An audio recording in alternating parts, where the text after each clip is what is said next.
This is Wake Up and Lead, a daily podcast where ambitious young professionals learn to lead themselves. Today, we are talking about fellowship, specifically about how to say no. You have got to start saying no. And this is something that I've learned over the last few years. It is so freeing to say no. If you say yes to something that you don't want to do, that's actually harmful to the person that asked you because you end up resenting them and it's not their fault. All you have to do is be honest and say no.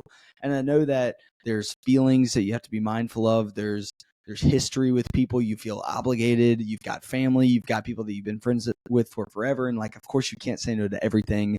You've got to be mindful. I talked about this in a previous episode on fellowship where I talk about how you're the average of the 5 people that you spend most of your time with. I never want to be the person that's like, well, here's my inner circle and you're not allowed in it unless you help me.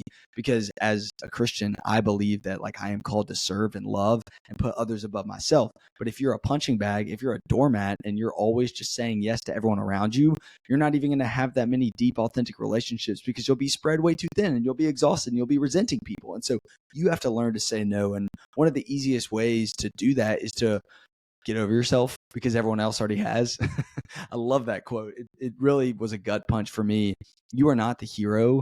I know that there are people that might kind of rely on you in an unhealthy way, and it actually might be kind for you to start saying no to them and for them to kind of figure it out on their own that you are not their savior, and they don't need you. If we're relying on other people for joy or happiness in our life, or always, if we're always taking from others, if you're a taker, then eventually people may not want to be around you. We want to be givers. We want to spend time with people that are giving to us and we are giving to them. And so learning to say no allows you more things to say yes to. And the way that you know what or who to say no to is to have more of a vision for your life, have goals set in these different areas. Look at your faith, look at your family, look at fitness, look at fellowship, look at your future, and create goals and maybe not always things that you need to do, but who you want to become.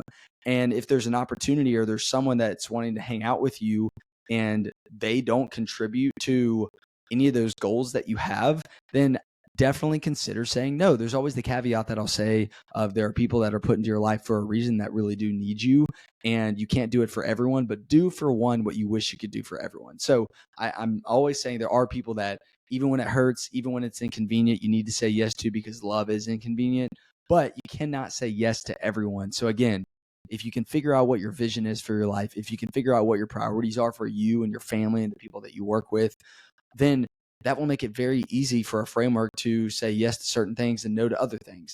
Now, this is a tricky one. I believe that saying the words, I don't have time or I'm too busy should be illegal because you make time for what's important to you. I will go to war with anyone that disagrees with me on that. You make time for what's important to you. And so if there's any activity or any event, then it should be really easy to say no to that because you're not really hurting someone's feelings necessarily. You might just look at your life and say, I've always done this, but now it's time to say no. But when it comes to people, that's the hardest part to say no because if it's just a thing or an event, it's easy to say, hey, that's not a priority for me. I want to make more time for what's important. But when somebody in your life that maybe isn't a priority asks you to do something, it is a little bit harder to be like, hey, you're not a priority. That can be a little bit harsh. And so there's not a one way to say that. I say it's a case by case way to say no to people. But guys, you can't keep saying yes to people and then resenting them. It's not their fault. It's your fault for saying yes.